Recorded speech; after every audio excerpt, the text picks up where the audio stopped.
Hey guys, and welcome to the Working Money channel. So I got Crypto Caesar up here saying the Bitcoin network has never been so strong. Need I say more? HODL. Okay, so some pretty encouraging words here. He's bringing up the glass node chart of the Bitcoin mean hash rate. Okay, and he's comparing that to price activity throughout, basically from the beginning here, mid-2010, all the way to present day. And you can see Bitcoin hash rate has continuously gone up, and it has never been as high as it has been today. Okay, even though the price, we're not seeing the all-time high price at the moment, the hash rate is still as high as it has ever been. And, despite also what's going on in Kazakhstan, and, I don't know if that has been sorted out yet, but the Kazakhstan government did shut off the internet. I think at least temporarily, everything went up double, gas prices. And what we did not know and how it affected Bitcoin price was the fact that 18% of Bitcoin mining does take place in Kazakhstan. So we're seeing that hash rate up right now. Bitcoin price still holding here at $41,500. Okay, holding this level of support. This is Bitcoin on the daily. We have not seen Bitcoin go any lower than this, although it is teetering. And you know what, guys? Even if we did see Bitcoin go lower than this, I'm going to say this, even if we did see it go down to here, this is still technically not the end of the world, so long as it doesn't go past there. That would confirm bullish.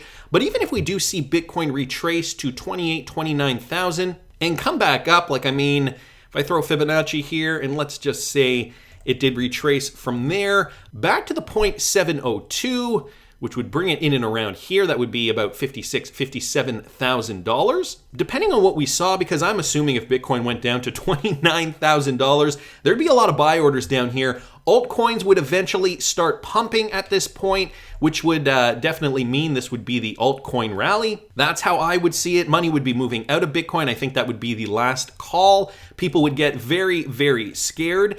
Okay, and so this is just one theory, right? If Bitcoin did not see a prolonged bull run and did that, we saw the altcoins rally, that would be the end for Bitcoin. A textbook case would see Bitcoin go back to the 702 and then finally drop from there, making new lows. So some people are saying, we are going to see that Bitcoin drop sooner. We are going to see it break down here and then finally break down past the $29,000 mark. It is still yet to be determined. The fact of the matter remains altcoins have not pumped yet. So we cannot necessarily say that this is the end for Bitcoin. XRP right now trading at about 74 cents.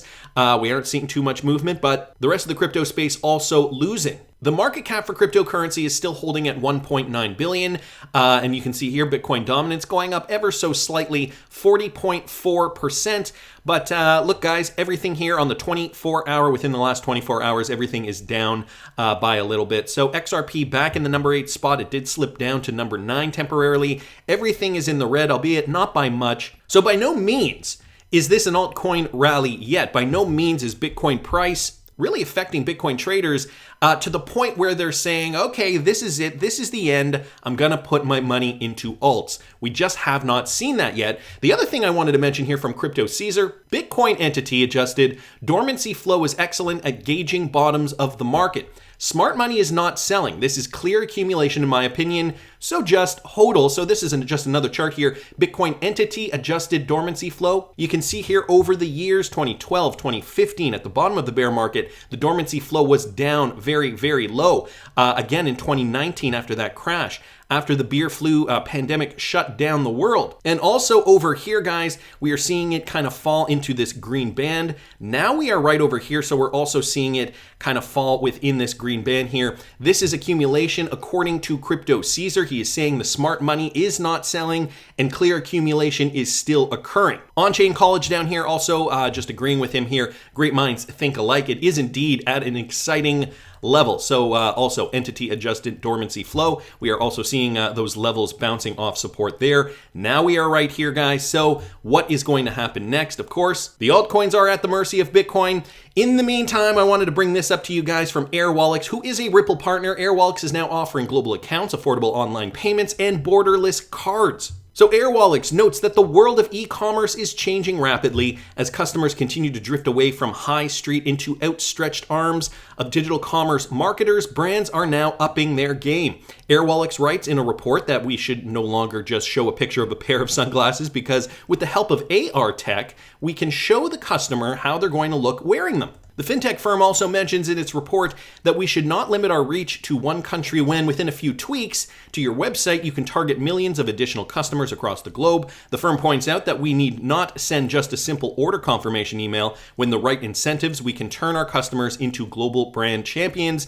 But on the other side of the coin, businesses are grappling with the question of how they can fulfill their duty of care when it comes to sustainability and social responsibility. The team at Airwallex wrote in an extensive report. They added that the modern consumer does not simply want to buy stuff, they want to consume consciously whilst upholding their values they subscribe to and without needlessly increasing their carbon footprint. Sounds like those values are along the lines with Ripple and their green initiative. Of course, XRP, a very green cryptocurrency, and Ripple has been very transparent that they also want to be part of this green revolution. Airwallex, a like-minded company that is already Ripple enabled, and so they're obviously recognizing this in their customers as well. Not only that, they revealed last year that they plan to form a new venture capital fund that is set up by its founders. The Capital 49 fund will aim to make investments into early-stage, high-growth, tech-enabled companies that will be supported by Airwallex's infrastructure. So, again, another company realizing that they have something really, really good. A diamond in the rough, perhaps. Ripple-enabled technology. They can grow their business, and now they are looking into early-stage, high-growth, tech-enabled companies that will be supported by their infrastructure, which indeed is Ripple-enabled. So, amazing news there, guys, for Airwallex. I'll link this article in the description. I did skip over a little bit, so if you want to read the full thing, it will be in the description of the video. Wrath of Kahneman brought this up, guys, once again. The assertion that the Banque de France is exploring Ripple CBDC use is made in this report, and I wish I could go to this report here. When I did click on it, it looks as though, oh, here it is now. It wasn't showing up earlier, but here is the report here, IEEE Explore, the Economics of Central Bank Digital Currencies. And so this report was from back a few months ago now. Nevertheless, it is interesting to note that they are still considering Ripple. In Table 2, we compare the throughputs of some of the major payment systems in terms of transactions per second, or TPS. Specifically, this table compares the throughput of China's DCEP, Ripple being considered by the Banque de France, Hyperledger Fabric, so on and so forth. So they are mentioning Ripple still being considered by the bank. And in this report, which I will link in the description of the video, although the link is here as well, they were saying that Ripple, they were calling Ripple semi-centralized, which is kind of interesting. This brought up by Lasso here on Twitter.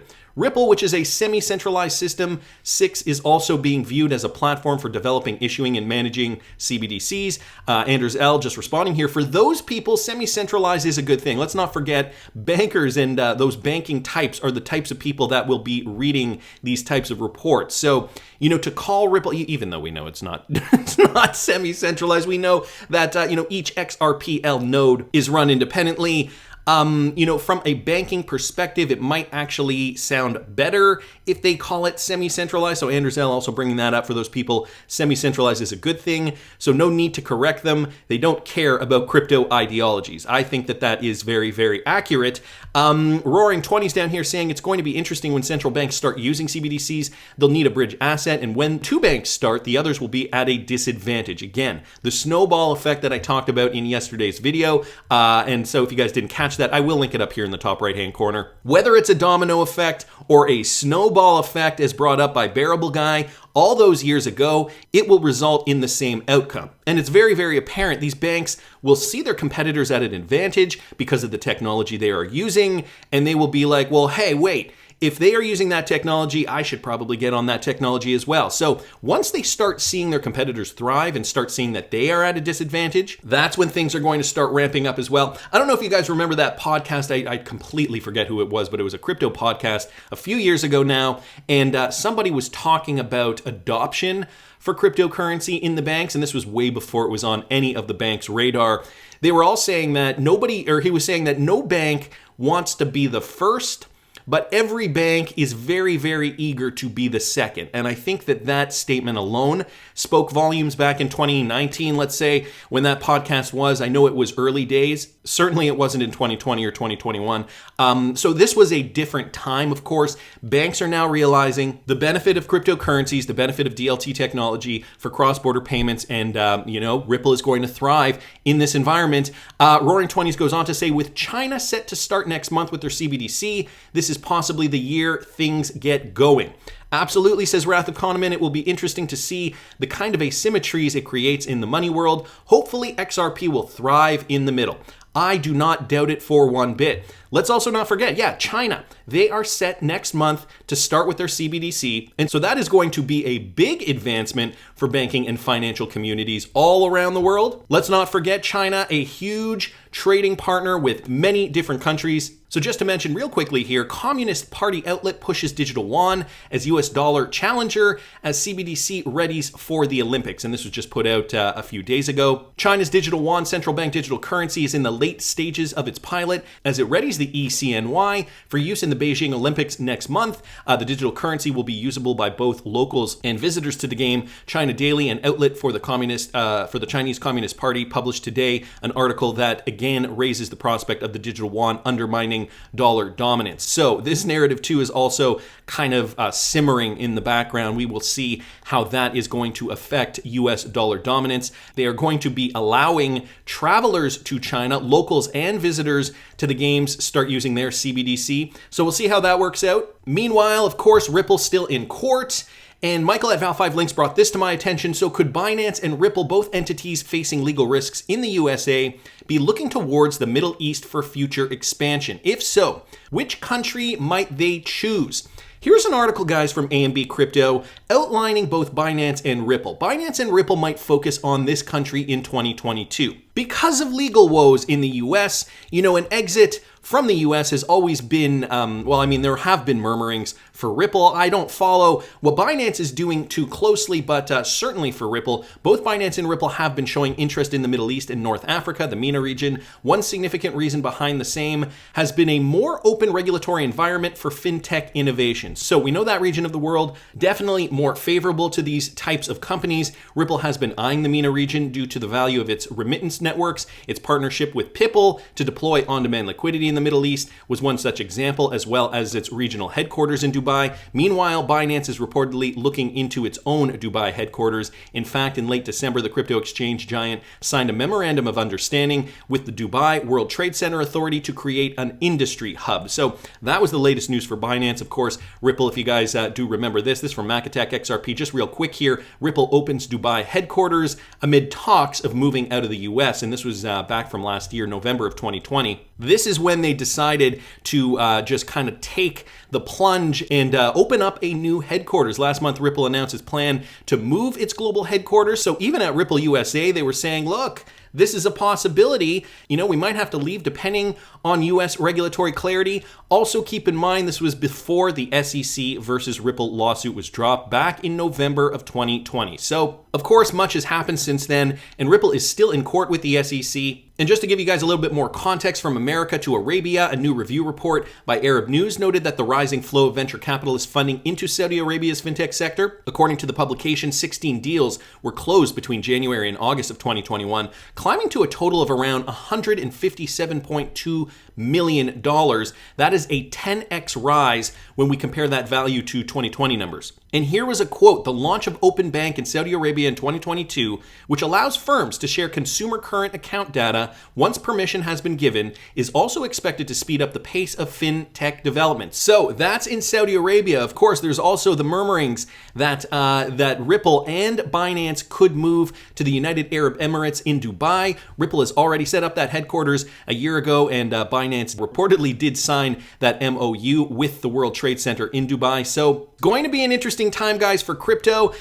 This is not confirmed, of course, but we are still waiting for that final verdict. The SEC lawsuit is definitely going to play a very, very big role in this. I don't think Ripple wanted to move too soon. I don't think they wanted to pull the trigger too quickly, invest all that time and effort and money into moving when we still don't know. We could still have a favorable verdict in the United States for Ripple and XRP adoption. And attorney Jeremy Hogan was doing an interview. This was a clip from an interview he did, basically betting on a settlement, but only marginally. And so here's what he had to say about that. That's key.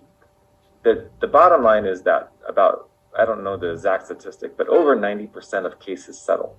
Yes. And then in the SEC venue, even more than that. In my practice, over 95% of cases settle. The majority of cases settle.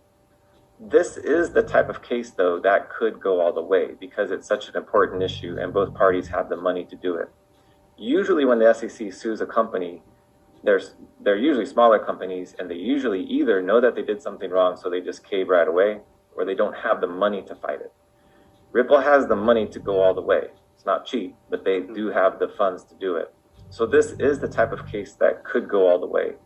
If I had to bet, if I had to put $100 down one way or another, I would bet there would be a settlement, but only marginally so. Okay. Jeremy Hogan saying, he would bet that there would be a settlement, but only marginally. Let's not forget, Ripple's got a lot of money. The SEC has also got a lot of money and a lot to lose in this game. 90% or 95% of other cases that the SEC would pursue in the world of crypto would be smaller companies that Jeremy Hogan said know that they've been doing something wrong. So, in a lot of those cases, a settlement would definitely be likely. But the Ripple case, guys, this is a very, very different case. A huge company has the money to go all the way. Of course, the SEC also has the money to go all the way. This is not so much a David and Goliath story as it is a Goliath and Goliath story. Two big entities fighting. They have the dollars to do it. And so he says, if the fair notice defense survives motion to strike, how much would you change that percentage? So, the fair notice defense, that is definitely going to play a huge role in this. So a settlement, but marginally, maybe, something where, maybe both parties aren't entirely happy about the final outcome. It's a good settlement when that happens. But despite what happens in the US, we're eventually going to get some kind of verdict. But I wanted to mention this because I thought this was interesting as well. Wrath Economin also brought this up. Research on payment settlement mode in cross-border business trade based on blockchain technology. This is an investigation of Ripple and XRP from the Anhui Vocational College of Finance and Trade in China. So guys, China also looking at Ripple and XRP within this case study, the payment and settlement mode of the blockchain-based cross-border business trade. Of course, we got Bank A over here, the Ripple connection, then the market maker, the Ripple network. They mention XRP to source liquidity down here, then the Ripple connection to Bank B. That is how, obviously, the process works in its simplest terms. Interesting because he brings up the study. It is linked here, research on payment settlement modes and cross-border business trade based on blockchain technology. And I will link this in the description. It is only 10 pages. An interesting read here. Let me just go down to the conclusion though. This paper introduced blockchain technology, analyzed the feasibility of its application in cross-border commerce and trade, studied the Ripple payment and settlement mode, and explained the operation mechanism of the Ripple mode through case studies. Compared with the traditional mode, the Ripple mode was found to have significant advantages in terms of cost and security, and was more capable of meeting the needs of cross-border business trade payments, which can be further promoted and applied in practice. So, China, seeing the benefits of RippleNet, it could be that they're seeing the benefits of RippleNet and are looking to perhaps counterfeit it, create their own blockchain that does the exact same thing. That's just one possibility. Nevertheless, it is sounding like they are favorable to RippleNet technology. Cross-border trade payments definitely highlighted in this paper, and I think that this is good news. Of course, earlier in this video, I just talked about China being at the forefront of CBDC adoption, going to be releasing their CBDC next month. So they are kind of at the leading edge of this. They have been looking into Ripple. And again, I wanted to highlight cross-border business trade. RippleNet would meet the needs for them in that regard. Why is that important, guys? Is China the world's top trader? Now, this information is a little older now, from 2018. But guys, over the past several decades, Chinese trade has expanded at breakneck pace. In 1995, the value of China's imports and exports of goods totaled only $280.9 billion, or 3% of global trade. By 2018, its total trade in goods had jumped to $4.6 trillion, or 12.4% of global trade. And so we are looking at the numbers down here. China definitely number one for exports. Percentage of global exports in 2018 was 13.45, followed by the US at 8.98%. So China exporting the most goods in the world. Of course, they would definitely need a cross-border business trade payment solution that works for them. These are 2018 numbers. Let's just take a look now just to kind of see where we are. How much does China export to the world? I just did a quick Google search here. And so we talked about the 2018 numbers. What percentage of world trade is China? If you look down here, it's about 15% now. So in 2020, China's share of global trade was nearly 15%, third only to the EU and the United States. So the EU considered as one entire entity. Additionally, China has managed to maintain a positive balance of trade despite its wider reach. In 2020, China recorded a trade surplus of $535.37 billion US, with an increasing tendency over the past 5 years. And guys, those numbers were just from back in September of 2021. So China's trade certainly has not gone down. 15% as of 2020, those up from the 2018 numbers of 13.45%. So it only makes sense that China would be taking the RippleNet protocol and XRP seriously, looking into this, clearly realizing that XRP is the one cryptocurrency that is made to transfer value, and it's already operational in other regions. So what do you think, guys? You think it's a possibility China will jump on board? And once we get past January 19th, I think there will be more optimism in the XRP community. That's just my opinion, but I want to hear what you guys think. Please subscribe to the channel if you haven't already. Like the video if you like the content I'm providing. I always love hearing your comments. See you in the next one, guys.